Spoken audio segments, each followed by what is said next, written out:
네. 사람을 사고 팔고 신부를 사다가 창고에 가둬놓고 있고 심지어 이 쇠줄을 묶어놓고 이게 있을 수 없는 일이거든요. 근데 최근에 그 탈북 여성의 10명 중에서 지금 6명은 중국에서 성범죄의 주요 타깃이 되고 있다라는 현실입니다. 그래서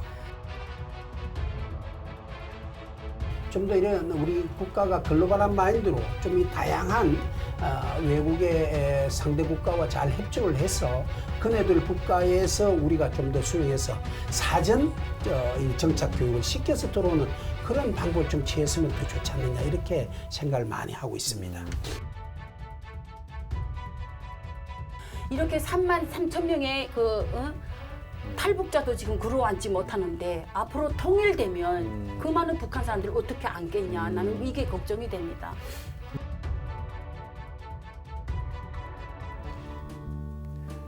작은 관심이 사회를 바꿉니다. 이주민들에게 필요한 대한민국의 작은 변화, 속사정을 시작하겠습니다.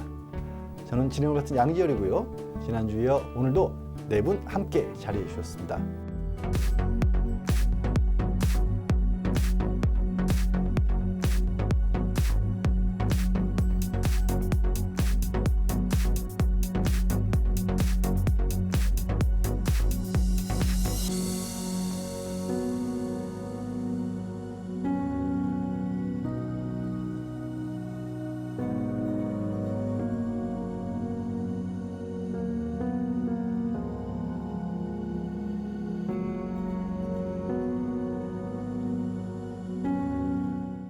세계 최악의 인권 단원국 북한을 떠나 생존을 위해 남한을 선택한 사람들.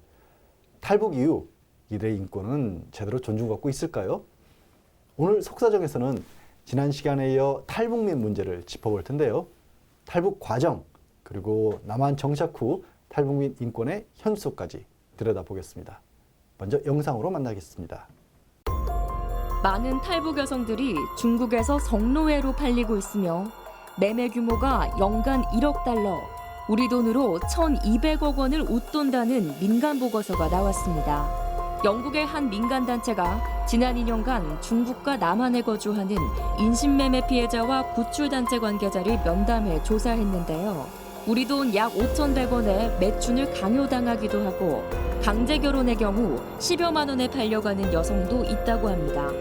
탈북 과정에서 겪는 폭력과 트라우마는 남한 정착 후의 삶에도 큰 영향을 미치는데요. 탈북민의 인권 침해 문제, 속사정에서 자세히 들여다봅니다. 네, 한 국가의 인권 수준을 보려면요, 여성이나 장애인, 재소자처럼 조금 사회적 약자로 분류되는 분들의 삶을 살펴보려고 합니다.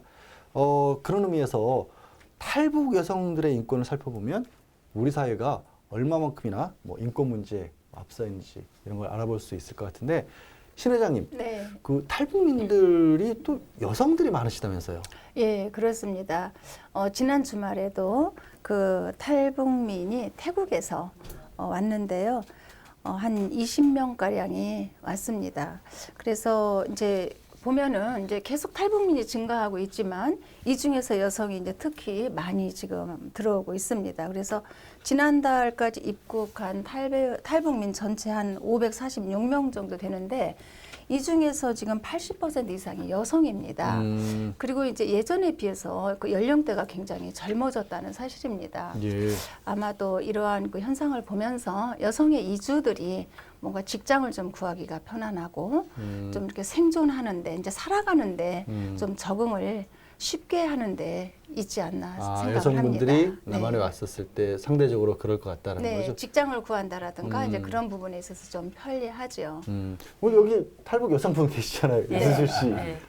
여성분들이 많이 이렇게 오는 이유가 있을까요? 상대적으로 80대 20이면 굉장히 많은 건데. 그렇죠. 제가 산 중인자 아니겠습니까? 예, 예. 제가 군복무 10년 하고 나와서 10년 동안 정말 어려운 그 과정 속에 중간에서 제가 탈북을 했지만 94년도부터 정말 이게 고난의 행군 시기라는 아주 힘든 시기가 있었어요. 네. 이때 사람들이 정말 준비해 나온 그런 그 어려움이 아니라 국가에서 배급, 월급 이런 게 매달려서 살던 사람들이 배급을 끊고 월급을 안 주다 보니까 갑자기 뭐 쌀 한 톨도 여유분이 없던 사람들이 굶기 시작했고 또 굶어 죽는 아이들을 그냥 볼 수가 없어서 엄마들이 업고 진짜 안고 손목 잡고 생활전선에 뛰어들었어요. 공장에는 몽땅 전기가 없고 문 닫았고 자재도 없고 뭐 굶어 죽어도 직장에 나와 굶어 죽으래. 누가 직장에 나갑니까?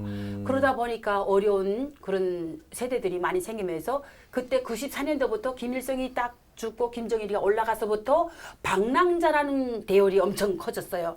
방랑자는 뭐냐면 그냥 어디 뭐 목적지가 없어요. 그냥 돌아다니면서 뭐 감자밭 만나면 감자 이삭 줍고 옥수수밭에 가서 이삭 주워 먹고 열매 따고 그냥 풀뿌리 캐먹고 닥치는 데로 살다 보니까 여기서 병도 만나 죽고 굶어 죽고 얼어 죽고 그냥 도둑질하다 맞아 죽고 이런 아사사가 생긴 거예요. 그러면서 여자들이 그 생활전선에 뛰어들어서 가족들이 생계를 유지하려고 보니까 여자들이 삶의 무게가 엄청 무거워졌어요. 그래서 자기도 살아야 되겠구나. 자기 자식들을 위해서 엄마들이 다 가족들을 끌고 이제 뿔뿔이 나가 돌아다니면서 또 한 가족이 뭉치면 대한민국에는 뭉치면 산다 하지만 북한에는 뭉치면 다 죽어요. 그래서 그냥 뿔뿔이 갈라져 가지고 너도 먹고 살고 나도 먹고 살고 그러기 위해서 다 헤어져 가지고 다니다 보면 어느 한 지점에서 만날 때도 있고 예, 이렇게 하면서 저도 그때 97년도부터 탈북을 시작했지만 엄청 어려웠어요. 300만이 굶어 죽었다니까요. 네. 아유, 굉장히 이제 예. 북한도 그 이후에 또 많은 다른 이유로도 탈북을 했지만 또 그렇죠. 어려울 때 탈북을 그렇죠. 하셨고. 그래서 여성들이 이 자릿수를 많이 차지하고 지금도 보면 지금도 여성들이 많이 옵니다. 예, 예.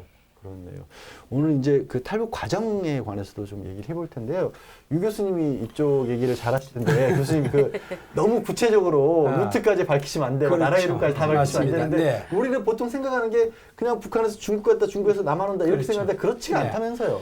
그러니까 다양한 이제 루트들이 있는데 가장 지금 현재는 T국을 통해서 이제 들어오는 그런 루트를 많이 선호를 하고 있습니다. 북한을 통해서 이제 중국에서 다양하게 이제 브로카를 통해서 이제 연결이 돼 가지고 라오스를 통해서 메콩강을 건너서 이제 T국으로 이렇게 들어가는데 T국이 이제 이런 것을 잘 수용을 해 가지고 비자를 이제 발급해서 매주에 이렇게 인원이 들어오는 그런 루트를 가지고 있는데 대체적으로 여기에 들어오는 사람들이 이제 수용소에서 이렇게 그냥 감호되는 그런 문제가 있습니다. 그래서 저번에도 말씀드렸다시피 좀 더 이런 우리 국가가 글로벌한 마인드로 좀 이 다양한 외국의 상대 국가와 잘 협조를 해서 그네들 국가에서 우리가 좀 더 수용해서 사전 이 정착 교육을 시켜서 들어오는 그런 방법을 좀 취했으면 더 좋지 않느냐 이렇게 생각을 많이 하고 있습니다. 임 대표님도 이렇게 탈북 지원 많이 하고 네. 계시잖아요. 넘어오는 그렇죠. 과정들 얘기 많이 들으시죠? 아 그럼요. 제가 뭐 그 분야에는 이제 뭐 박사죠, 전문- 박사. 네, 박사 대부라고 하셨어요. 제가 그 직접 구출한 사람만 이제 1,682명이니까 어이구, 저희들이 예. 원조죠. 예. 이제 그 권한행군 시작한 것을 저희들도 98년도 2000년 되면서부터 확실하게 파악을 했거든요. 그전엔 잘 몰랐어요 이거를. 그러다 중국에 나가니까 아니 이게 이북 사람들이 그냥 멍청 나와 있고 대낮에도 왔다 갔다 하는 겁니다. 그냥 오름판으로. 야 이게 이북이 망한 게 아니냐. 이게 어떻게 이렇게 됐냐. 군인들도 아야 관심도 안 가지고. 그래서 그때 이거 구출하자 이 사람들을. 그래서 유엔에다가 난민 지인정받게 한 운동과 함께 구출운동을 벌려가지고 이제 2000년부터 2007년까지 제가 사무국장으로 활동을 했는데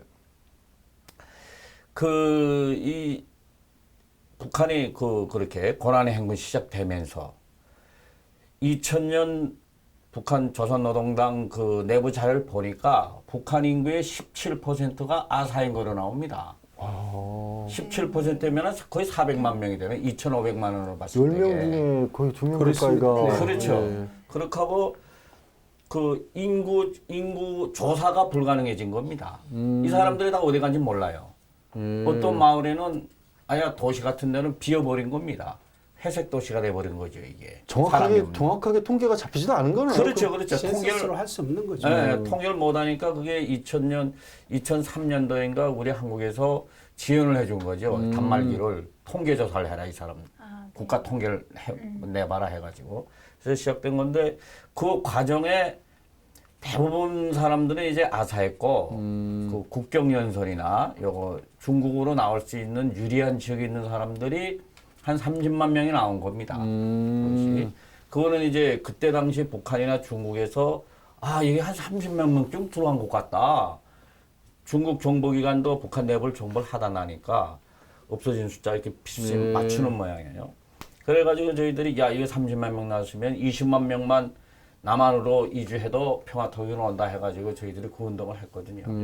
그때 당시에는 이제 몽골 쪽으로 이제 그 보내고 아니면 이제 동남아, 뭐 베트남이나 태국 이쪽으로 보내고 그다음 뭐 해상으로 이제 또 옮기고 배로.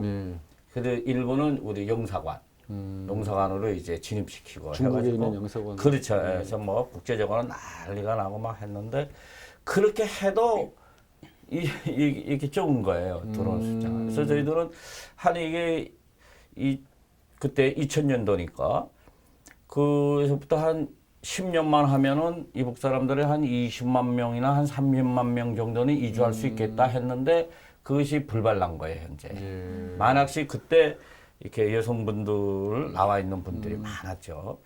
그분들이 이주했으면은 지금 우리 한반도 평화 수준은 또 달라질 수도 있죠.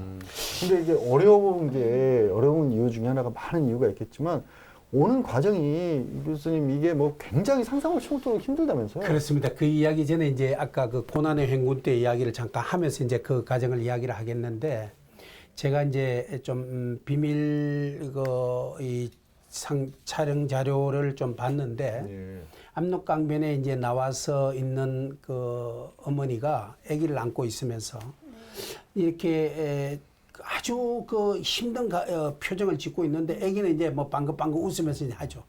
근데 갑자기 쓰러지면서 입에서 나오는 것이 푸른 완전히 그 아주 녹색 물이 나온 거예요. 아이고. 그러니까 먹을 게 없으니까 그 당시에 고난의 행군 때 이 풀 같은 것도 막 뜯어먹고 하다 보니까 독초를 먹은 거예요.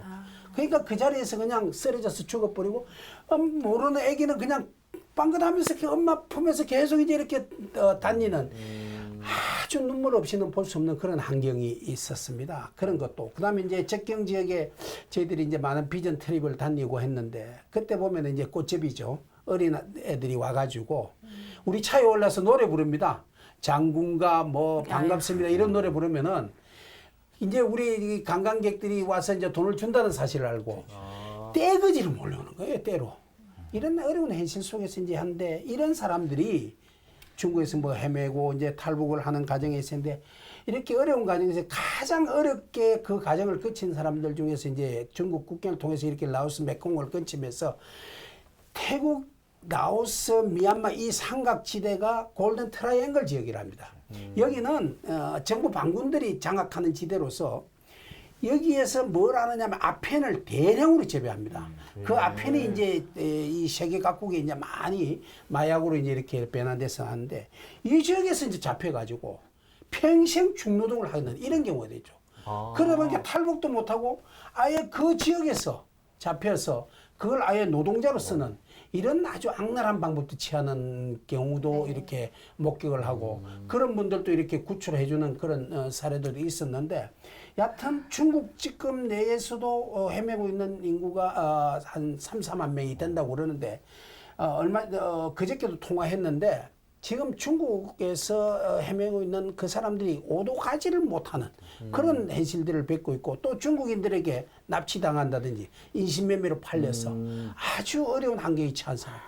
또 지금 북한에서도 특별체포조를 김정은 들어와가지고 굉장히 많이 보내서 그 사람들이 다시 또 끌려가는 그런 경우도 있는데 뭐 목에 이런 뾰족한 철사를 가지고 이렇게 목에다가 끼운다든지 코에 끼운다든지 이 사람들이 우리가 생각하는 이상의 악랄한 방법으로서 다시 끌고 가는 그런 것도 많이 목격되고 있는 이런 현실입니다. 지금 말씀하신 것처럼 북한도 그렇게 어려웠는데 나오는 과정도 그렇게 어렵고 신 회장님 근데 그래서 아직도 이제 중국에서 네. 머물고 있는 여성들, 네. 특히 뭐 인신매매처럼 당하는 그런 여성들이 좀 많이 있다면서 아직도 중국에서. 예, 그렇습니다. 지금 우리 그 탈북 여성들을 현실이 지금 그렇습니다. 굉장히 마음이 사실 비통해요. 이런 얘기를 들을 적마다.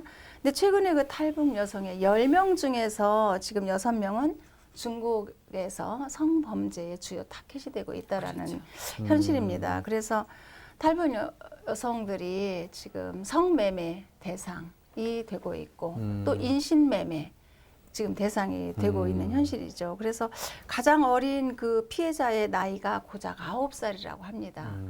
그래서 정말 비통함을 금할 수가 없는 현실인데요. 예. 탈북 과정에서 일어나는 인권 유린이라든가 이러한 것을 지금 막을 수가 없다라는 좀 무력감에 빠져 있기도 합니다. 아니 임 대표님 이게 정말 네.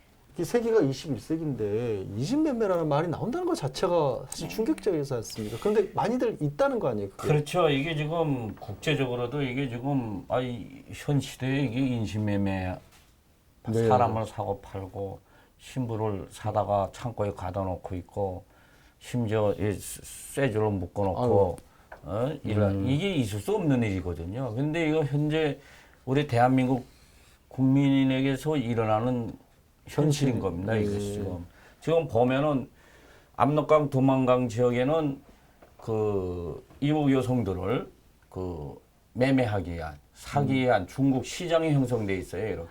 네. 그러니까 이제 그 장가 못 간 중국인 그 남자들 여기 뭐 운남성 사촌성은 물론이고 뭐 저기 신장 위구르 뭐 온 중국 그 넓은 영토에서 다 신부 매매업자들, 거래업자들이 굴러 들어오고 있는 거예요. 지금 이게 들어오면 이 사람들이 그 브로커들 통해 가지고 네. 이북 여자를 이제 돈을 주고 사가는 거죠. 사면은 이 사람들이 그거를 자기 재산이 돼버리는 거예요.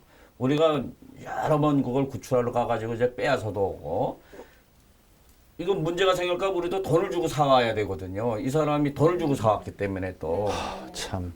뭐 그런 일을 수없이 겪었는데 나는 이거를 그 우리가 그래서 중국 정부에도 계속 국제적으로 여론화도 좀 지켜봤고 우리 한국 정부에도 막 떠들어 봤는데 아직 외면을 하고 있어요 이게.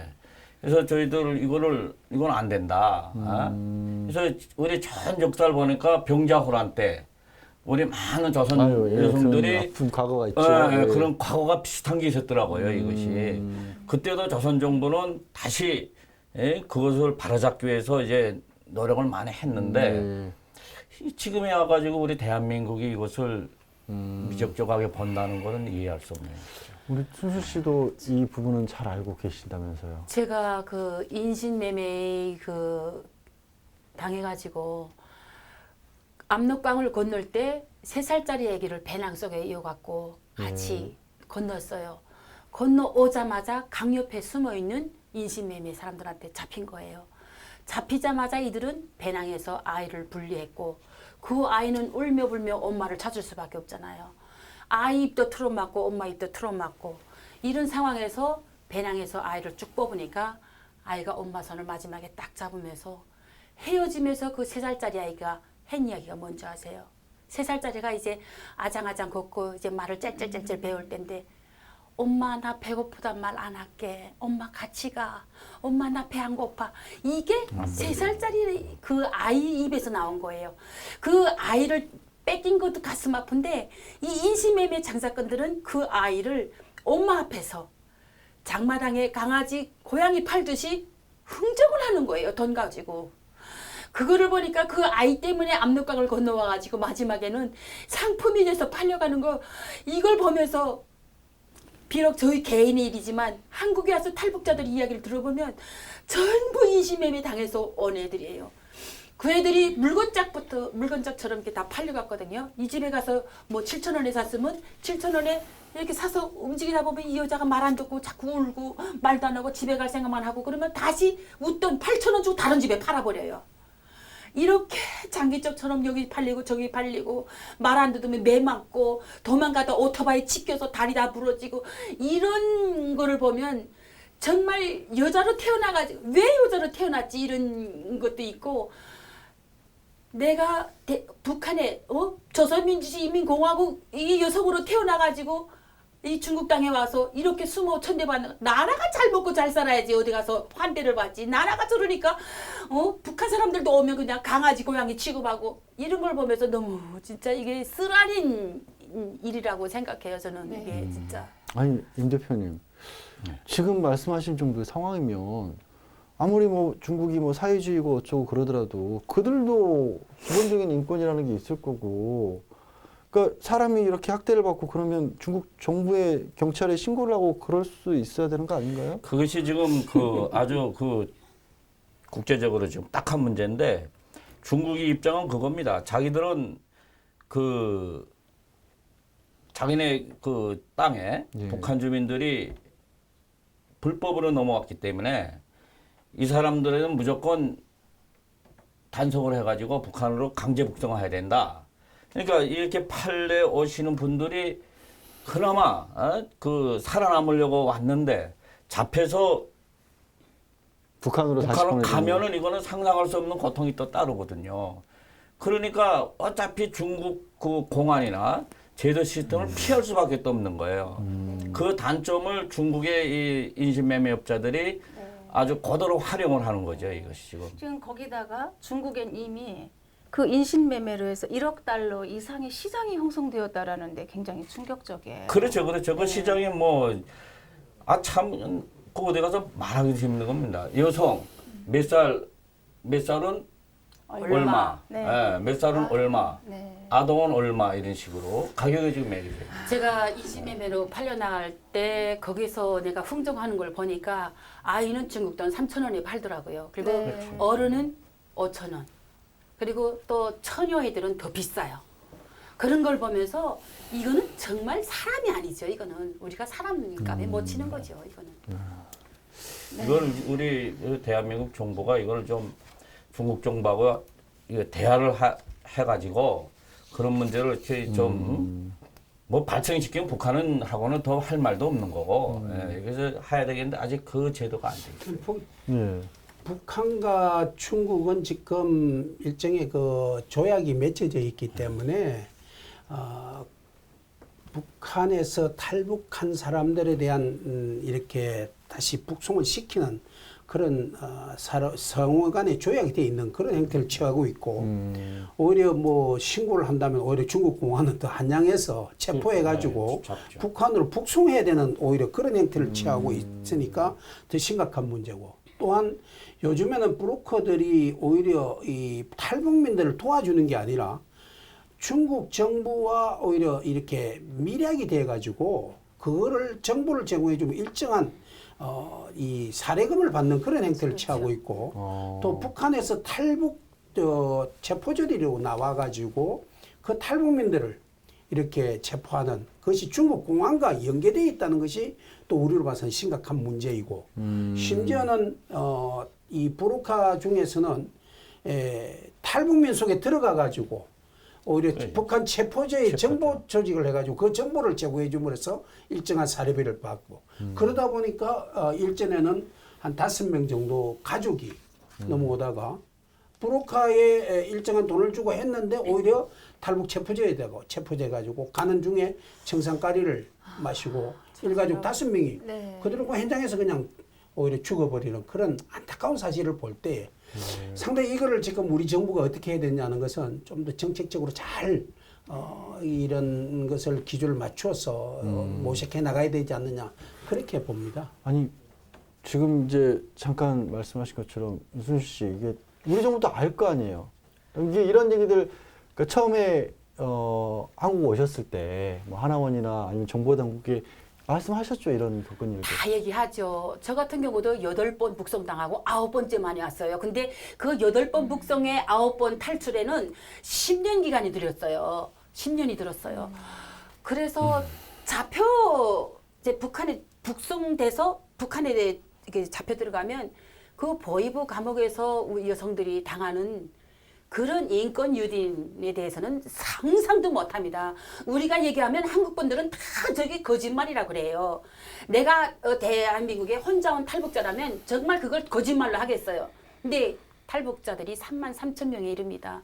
이들이 거진 60%가 다 들어가서 그 감옥에 들어가서 이런 인권 유린에 대한 거 자기 아들 같고 자기 아빠 같고 동생 같은 그런 남자들한테 벌거벗고 이 순환을 겪는 거 보면 지금에 와서는 어떻게 그런 국가가 있지 이렇게 생각하지만 그때는 우리는 죄인이다. 나는 중국까지 갔다 온 그냥 반역자다. 이걸 받아들이고 있었기 때문에 그냥 때리면 맞고 고문해도 맞고 굶겨도 가만히 있고 죽어도 가만히 있고 오히려 죽은 시체가 나가면 그 시체가 홀딱 벗겨서 산 사람들이 옷을 벗겨 입을 정도로 그렇게 추운 곳에서 얼어 죽을 정도의 그런 추위 속에서도 나는 죄인이다 하고 생각하고 다 받아들이는 거예요. 다 고스란히 받아들이면서 그 모든 고통을 다 여성들이 겪고 나와요.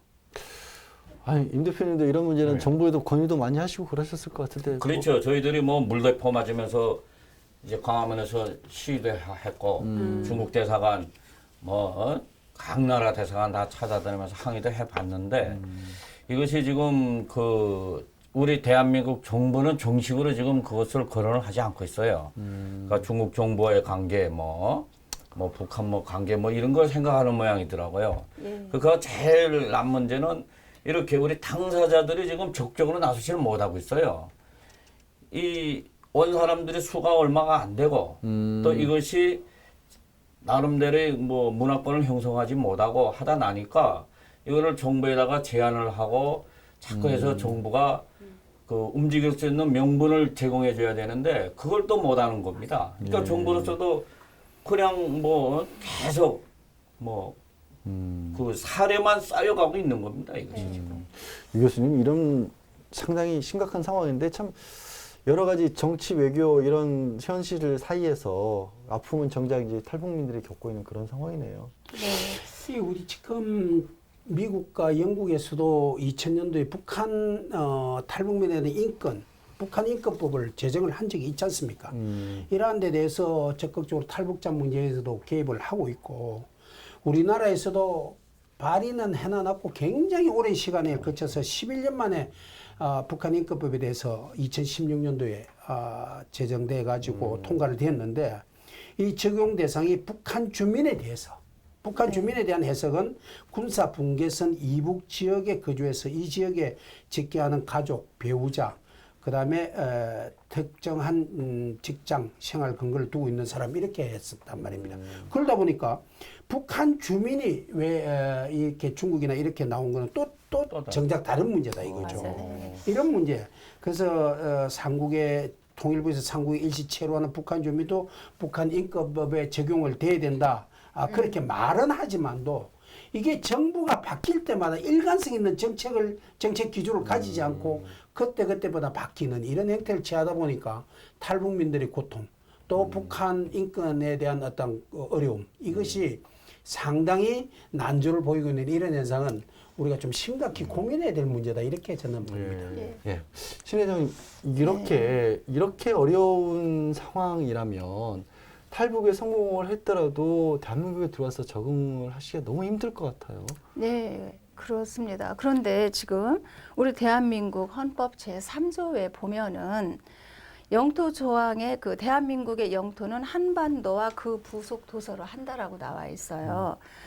이렇게 명시가 돼 있는데 그렇기 때문에 북한 주민도 대한민국 국민에 포함이 되는 겁니다.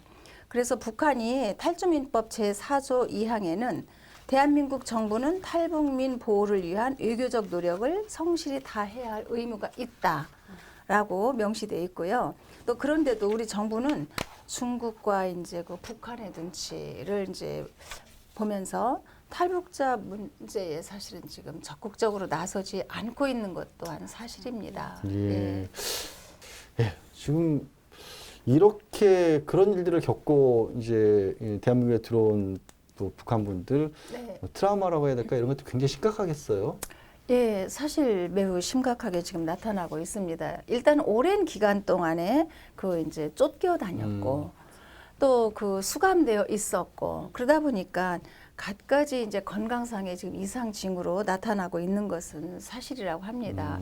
그래서 하나원에서 이렇게 조사된 그 통계와 여성들의 그 생활상을 보면은 우리가 상상할 수 없을 만큼 그 건강과 정서적인 문제 또 아이들에게까지 지금 이렇게 영향을 미치고 있는 모습을 볼 수가 있습니다. 그래서 경제적인 어려움은 그 여성들의 정신 건강을 그 악화시키는데 지금 더 특히 이렇게 하나의 원인이 되고 있는 것으로 지금 지적이 되고 있습니다.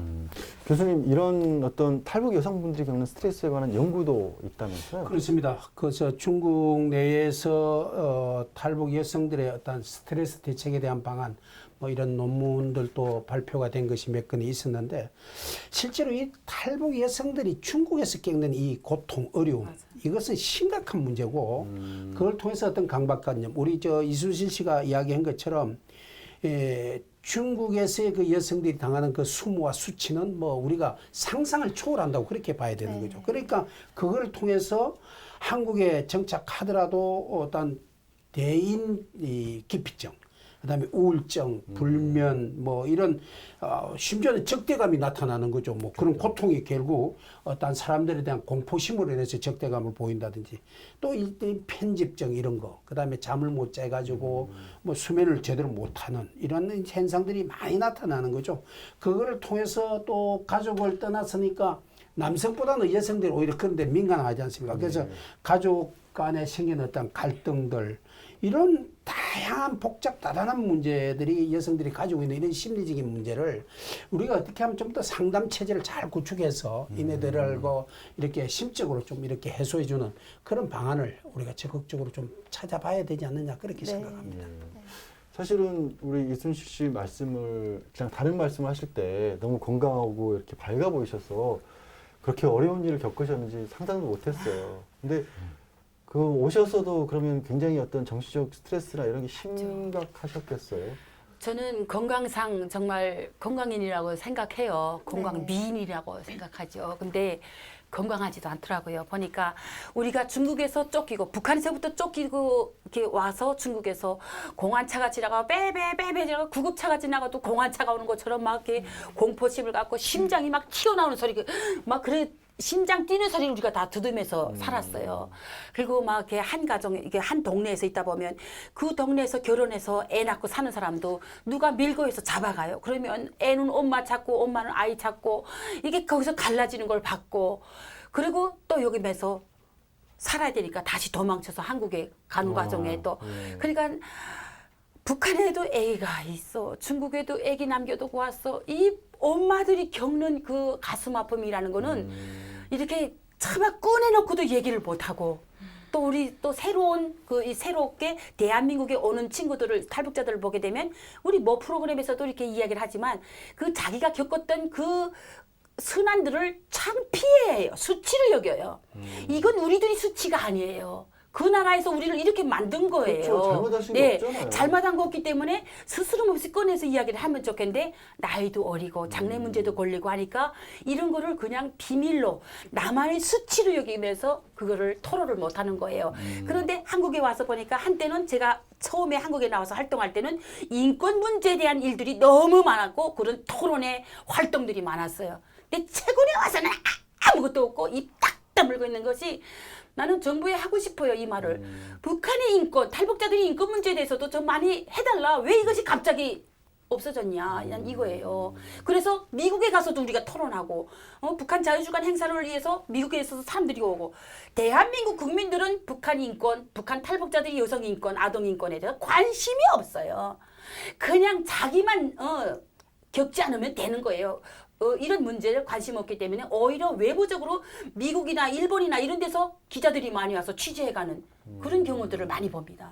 우리가 이제 남북이 뭐 좋은 관계를 향해서 나가는 것도 중요하지만 그 가운데 또 아픔이 있다는 그렇죠. 걸 그건 절대 빼놔서는 안 될 것 네. 같네요. 임 대표님께서 또 이런 문제에 관해서 하실 그렇죠. 말씀 이게 있죠? 지금 아주 심각한데요. 지금 저희들이 그 개선을 계속 요구하고 있습니다. 이게 왜 그런가 하면 현재 우리 대한민국에서는 이북 사람들이 오는 거를 오라 그런 게 아니고 너희들이 밀고 들어오니까 받아주는 거다. 인도적 차원에서. 그리고 받았기 때문에 당신들이 혹시 북한에 영공용의가 있을지 모르니까 우리는 철저히 신문을 해야 되겠다.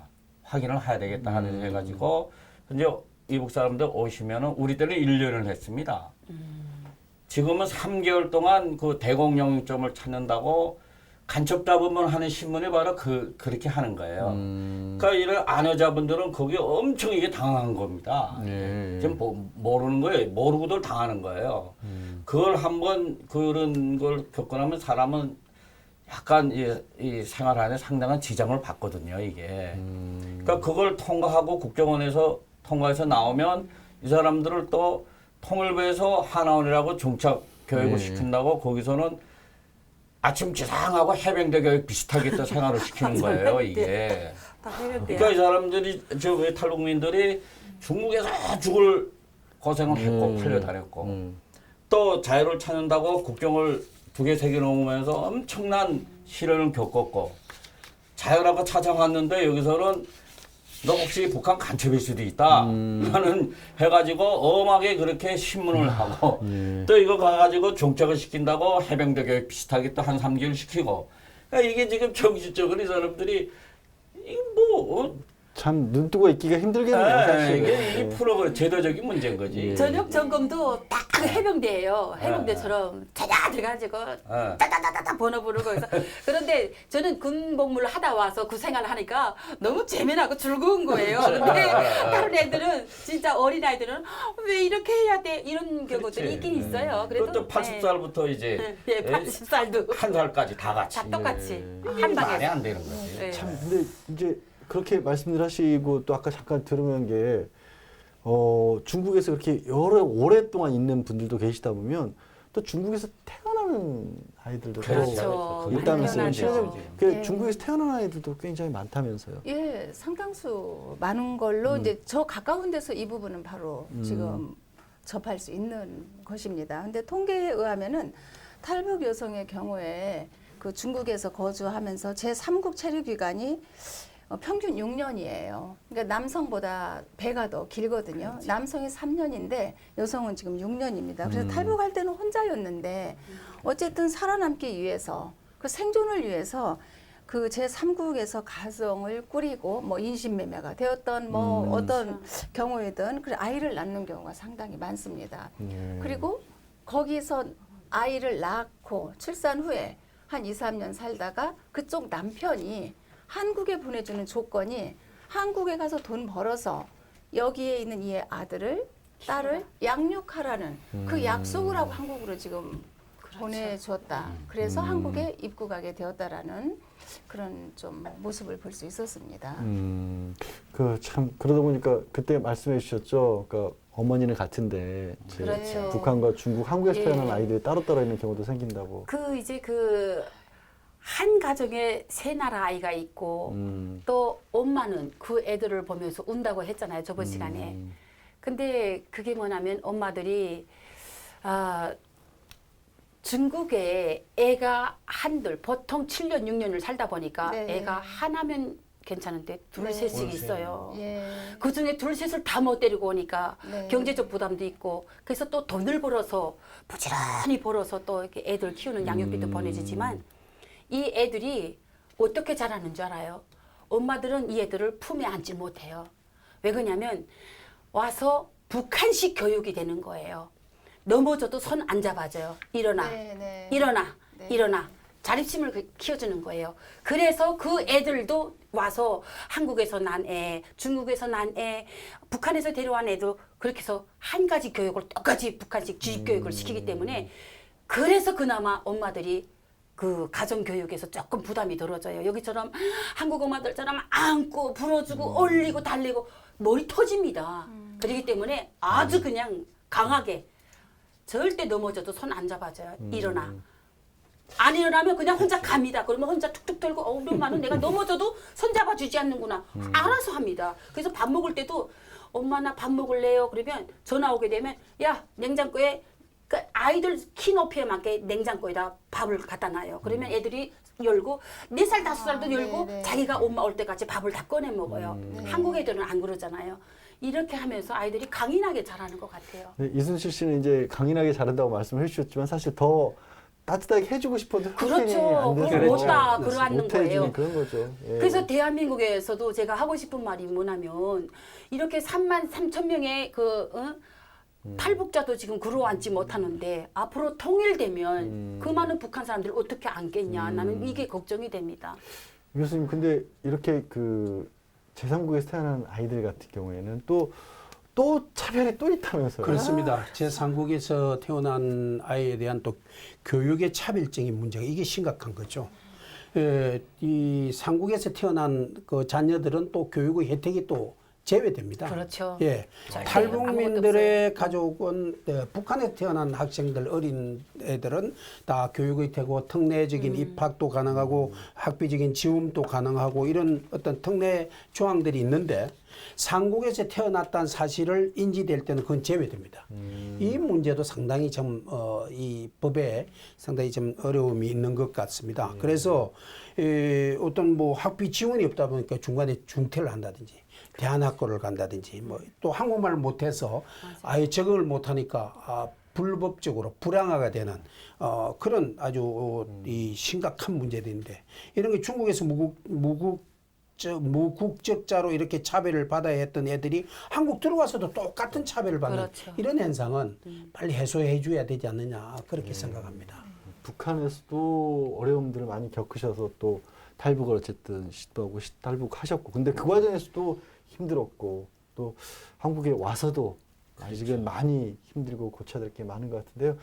사실 이 얘기를 들으면 정말 한 3개월은 여기서 계속 얘기를 들으면 부족할 것 같아요. 3개월, 3년에도 3년에도 부족할까요? 네. 저희가 지금 10년째 지금 이렇게 방송을 하는데 네. 아직도 못 다 나왔어요. 다 못한 얘기들이 예, 아직도 많으신 못 다 거죠. 해요.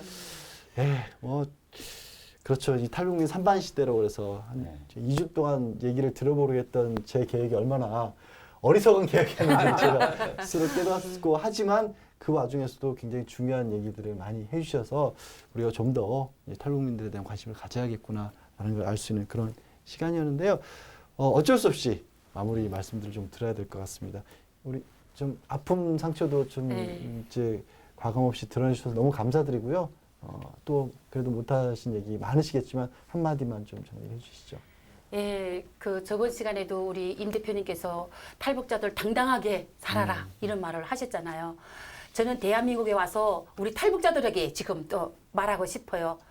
글쎄 정부에서는 일일이 내 새끼 하면서 일일이 관심을 못 해줄 수 있지만 우리 탈북자들이 스스로가 할 수 있는 일이 뭐나, 북한에서 겪었던 고생과 고난과 순환과 슬픔 그런 거를 생각하면 대한민국에 와서 사는 건 아무것도 아닙니다. 그냥 내가 북한에서 살던 생각을 해서라도 대한민국에서 뭐 일일이 챙겨주지 못해도 내가 보니까 챙겨주진 못해요. 그래도 열심히 살다 보니까 와서 이렇게 집도 사고 공장도 하고 너무너무 좋은 거예요. 열심히 살았으면 좋겠다는 걸 얘기합니다. 네. 우리 임 대표님. 예, 저는 뭐 이제 우리 탈북민들의 인권 문제에 대해서 이 탈북민들의 인권 문제는 본인 스스로 해결할 수 있는 게 아니거든요. 이거는 국가가 그렇죠. 이거를 그 바로잡아야 될 문제니까 우리 대한민국 정부에서 이 탈북민 인권 문제를 지금처럼 뭐 중국이나 북한의 눈치를 보지 말고 그거는 정정당당하게 그 중국에게 요구를 할 건 요구하고 같이 협력하고 협력해가지고 이거를 근본 그 제도를 바꾸기 위한 이런 부처가 만들어져서 좀 활동해줬으면 하는 것이 바람입니다. 인권 문제는 인권 문제로서도 별도로 접근할 필요가 있다는 말씀이셨고, 유 교수님은 이제 탈북민들이 결국은 우리가 이렇게 사회 보호계층 혹은 아웃사이더 이런 개념에서 이제 탈피해야 될 시간이 왔습니다. 그래서 우리와 동반자 또 탈북민에 대해서 가장 잘 아는 것이 탈북민이라는 사실을 알고 그네들을 위해서 무엇을 해줄 건가 이렇게 생각해야 됩니다. 지금 우리나라에 정착했다가 오히려 난민 신청을 해서 외국으로 떠나는 이러한 유엔 난민기구에서 지금 등록되어 있는 우리 탈북민이 한 890명 정도 되고 있습니다. 이 현상을 또 어떻게 보여드릴까 우리가 고민해야 될 문제고, 탈북민은 우리와 함께 가는 사람, 또 민족 통일을 준비하는 사람들로 이렇게 우리가 생각해서 좀 더 따뜻한 마음, 깊은 성찰의 시간이 돼야 되지 않냐 그렇게 생각을 합니다. 네. 아유, 오늘 저는 참 이 지난주 2주 굉장히 많이 배웠어요. 그래도 신 네. 회장님은 저보다는 많이 아셨겠지만 그래도 새로운 얘기도 많이 들으셨죠. 네. 예. 마음도 많이 아프고 참담함도 많습니다. 예. 특히 몸과 마음이 다 부서진 우리 탈북민들, 그 중에서도 탈북 여성들, 사실 그들에게 잘못이 없습니다. 살고자 하는 게 잘못이겠습니까? 좀 배불리 먹고자 하는 게 잘못은 아니죠. 우리는 이미 유엔으로부터도 인구가 없어서 그 소멸국으로 지정된 바도 있습니다. 그렇다면 우리가 인구 그런 정책 측면에서도 그 탈북자들은 우리의 국민임을 생각해 주시고 이런 정책을 좀 새롭게 잘 이렇게 구축해 나갔으면 하는 바람입니다. 예. 무엇보다 사실 말씀하신 것처럼 법적으로만 그냥 대한민국 국민이 아니라 실제 대한민국 국민이 맞습니다. 그 사실을 잊지 않았으면 하겠습니다. 지난주에 이어 이번 주에도 좋은 말씀 들려주신 네 분께 감사드리고 오늘 말씀 여기까지 듣겠습니다. 고맙습니다. 감사합니다. 통일 직전의 서독은 동독 주민들이 직접 망치를 들고 나와 베를린 장벽을 부술 정도로 가고 싶은 나라가 되어 있었습니다. 동독 주민들의 자발적 변혁 의지를 일으킨 가장 큰 원인은 서독의 탈동독 주민 정책이었죠. 탈북민을 일컬어서 먼저 온 통일이라고 그렇게 부릅니다. 탈북민들의 남한 정착은 통일의 한 과정이고 그들이 성공적으로 뿌리를 낼 때 통일의 이루를 성공적으로 맞이할 수 있는 그런 뜻인데요. 과연 대한민국은 목숨을 걸고 국경을 넘은 이들이 살고 싶은 사회일까요? 통일을 꿈꾸기 전에 먼저 우리 스스로 자문해 봐야 할 것 같습니다. 시청해 주셔서 고맙습니다.